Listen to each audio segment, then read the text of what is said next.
Hello everybody, welcome to online class. Today we'll discuss regarding the second case study on IFM. We'll read the caselet. Mr. Murugeshappa is a successful entrepreneur. He has established a number of Argo-based sugar mills. He and his team of directors have promoted a new public company called Badami Sugar Public Limited with an authorized capital of 500 crores. The company has decided to mobilize the necessary capital. Okay. Now questions are, as a management expert, suggest the securities to be used for raising fixed capital. What amount of ownership capital and borrowed capital is advisable? Name the industrial development banks which will finance the necessary capital.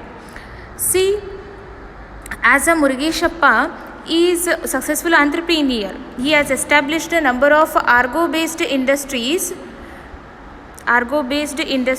sugar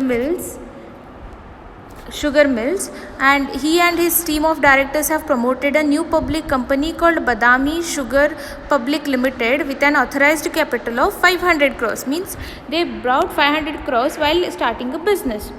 Now they have decided to mobilize necessary capital. Okay, so first question is what? As a management expert, suggest this securities to be issued for mobilizing fixed capital.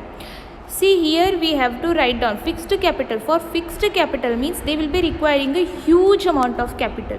For that purpose, the good market is primary market as well as secondary or stock exchange market. Okay, so we have to write down here instruments of primary market, like you can say the treasury bills, commercial papers, certificate of deposits, and the other development banks. From the other development banks, they can raise the loans. Okay, then they can raise the fixed capital by issuing the securities in secondary capital market, that is equity shares. Hope you know the meaning of equity shares. I will not be explaining you again here. Okay, then equity shares and bonus shares, preference stock, then preference shares. In that preference shares, cumulative preference shares, cumulative convertible preference shares, participating preference shares. I have explained this all while explaining the unit. Okay, then government securities can be issued, debentures, bonds. Okay, various varieties of bonds are there, like zero coupon bonds, convertible bonds, commercial papers, treasury bills, and so on.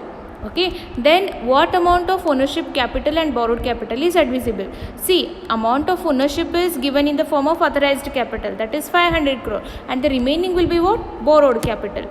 Okay, the whatever is requiring the capital which he wants to borrow, that he can borrow by issuing the securities in the market. Then comes is the name the industrial development banks which will finance the necessary capital. The first one is Industrial Development Bank of India, which is specially introduced to provide the financial assistance or the support to the development of the industries. Then Industrial Finance Corporation, which was established in the year 1948. Then Industrial Credit and Investment Corporation of India, which is nothing but ICICI. Okay. Then State Financial Corporations for state level institutions. It has been set up to provide assistance to state level industries. Then comes as foreign institutional investors, which came into India in 1993 and to provide a large volume of funds termed as hot money. Okay, then the countries receives a large inflows, okay, for the purpose of the development of the industries. So these are some of the development banks in India which will help the industries to raise the finance to meet their financial requirements and to meet their fixed capital requirements. Okay, with this we are done with the case study.